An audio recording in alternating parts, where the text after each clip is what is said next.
1942, and was a close colleague of New Hampshire Governor Meldrim Thomson, reported that Thomson was eager to locate a refinery in the state.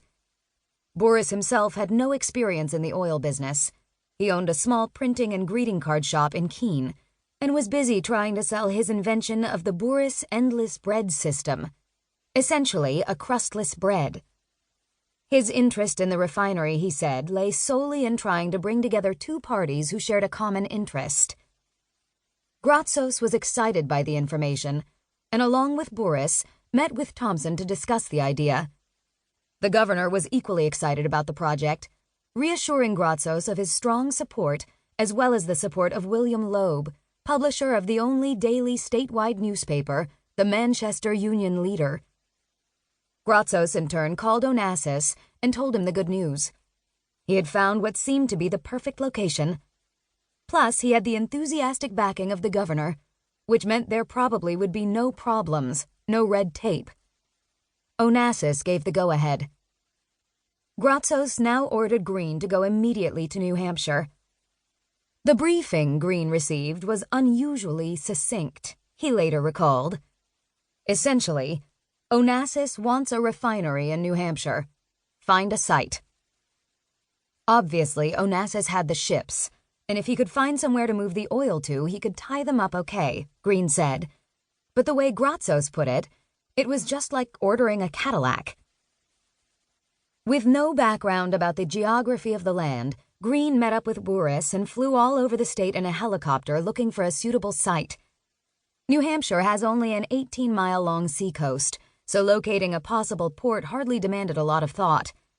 The supertankers required a draft of at least 90 feet, so the Isles of Shoals, 9 miles off the coast, seemed to be an ideal docking location. The closest land point was Rye. An underwater pipeline would take the oil from the docking station to Rye, and from there an overland pipeline would carry the crude oil to be processed.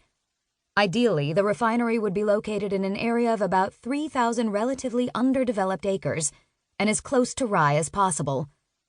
The helicopter flights suggested that Durham Point was the area that best met those criteria. In the late summer, Gratsos and Boris sent out a team of brokers, mostly Greek Americans, to buy up options of land in the areas where the refinery and the pipeline were to be located. They were to purchase the options without revealing the true purpose of the transactions. They were told, the fewer people who knew what the land was wanted for, the cheaper it would come. The assumption that because the governor and the newspaper publisher supported the project there would be no problems, no red tape, was, to put it mildly, not well-founded. Not only ignorant of the geography, but also of the history and culture of the state, Gratsos and Green believed that whatever problems they faced could be solved with money. They took into account neither the state's form of government nor the will of the people. Perhaps their most egregious oversight was New Hampshire's 300-year-old history of feisty voters demanding citizen participation in policy decisions. The first assembly in the state was established in 1680, and right from the start, its members refused to kowtow to the demands of the governor, even denying him a salary until he stopped trying to impose unwanted taxes. The first constitutional convention in the world was held in New Hampshire, where elected representatives formulated rules allowing the citizens to govern themselves. And the Constitution that was finally accepted by the voters ensured that the chief executive would have limited power, with most power located in the legislature.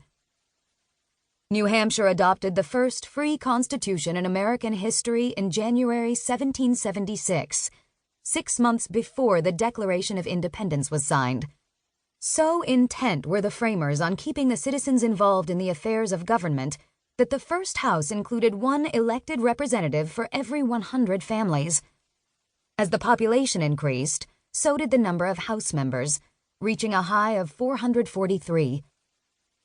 In 1942, the limit was set at 400, which has continued to this day. The Senate consists of 24 members.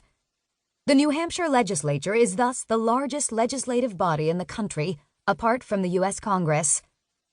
It is not, however, what political scientists would call a professional lawmaking body. The salary for legislators for a 2-year